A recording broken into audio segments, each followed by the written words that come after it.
So, I would like to introduce myself. My full name is Nurul Khaerunisa, and everyone can call me Nisa. I am from the Economics Faculty, first semester Accounting Study Program. In this assignment, I will make an English video with the lecturer Miss Ratna Dewi. And this is video, I will discuss descriptive text, how to describe event and situation.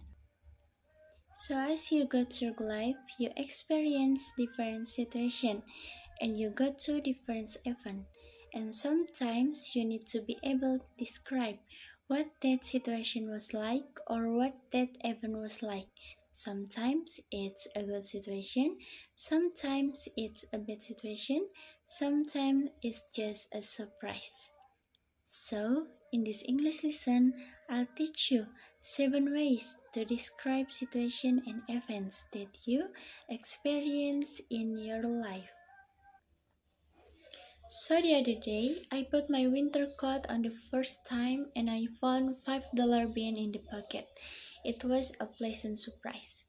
In English, when something positive happened in your life that you weren't expecting, we will describe it by using the phrase a pleasant surprise. It was certainly a pleasant surprise to find money in the coat pocket. I thought maybe I would find my gloves in there, but it was finally a pleasant surprise to find money. So, in your life, when something happens that's very positive, that you are surprised about, you will use the phrase, a pleasant surprise. So, Jen and I went to an outdoor wedding a few years ago, and it rained all day. It was a complete disaster. That's the English phrase you would use to describe an event where things just did go well. That wedding was a complete disaster. People got wet, people were drenched, the wedding cat got wet, the tent had water on top, and then the water spilled onto a whole bunch of the guests. It was a complete disaster.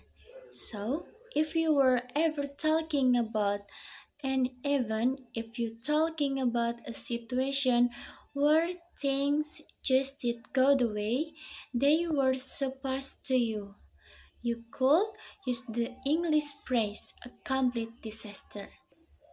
So a few weeks ago, I went to see a movie and I thought the movie was going to be good, but ended up being really bad. It was total letdown. This is an English phrase we use to describe situation like that. When you think something going be good, when you think it's going to be amazing, and then when you actually experience it, it's actually bad. You may have had this yourself. Maybe there's an author whose books you love to read, and that author released a new book, and you were really excited to read it. And then, when you read it, you find out the book's in very good. You would then describe it by saying it was total letdown.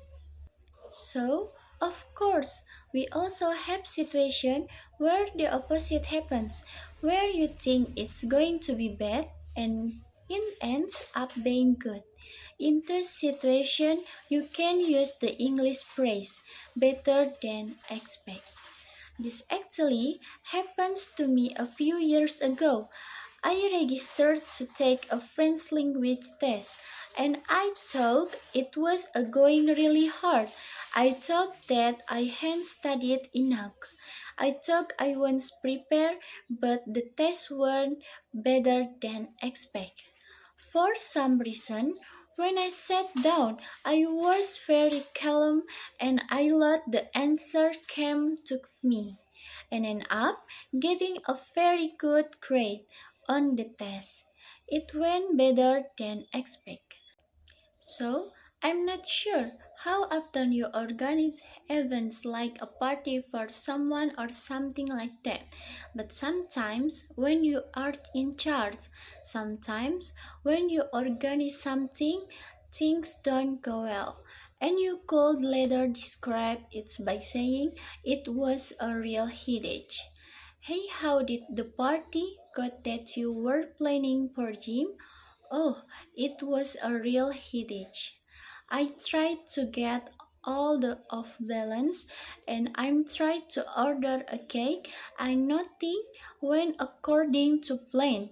It was a real headache.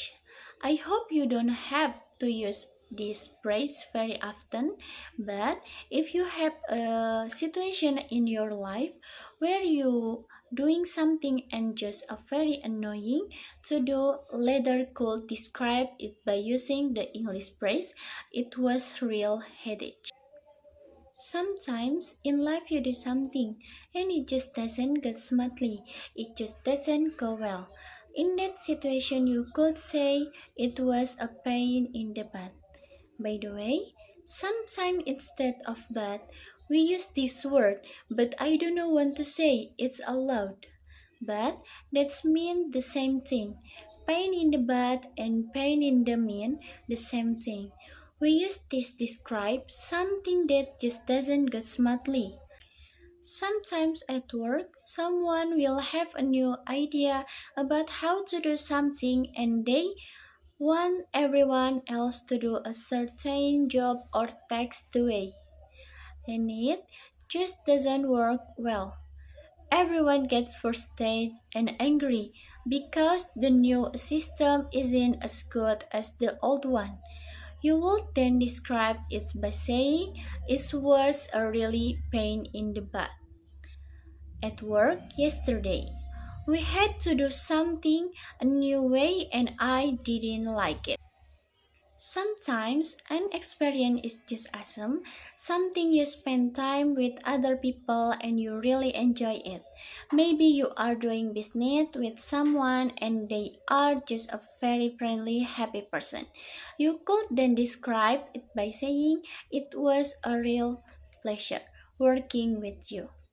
It was a real pleasure doing business with you. Something in life things don't go well and not it's very fun, but sometimes it's just awesome and this is how you could describe it. Hey, it was a real pleasure making this video for you. It was a real pleasure doing business with you. Anyway, it was a real pleasure making this video for you. Thank you so much for watching this little English lesson about how you can describe different situation and event in English. Bye bye!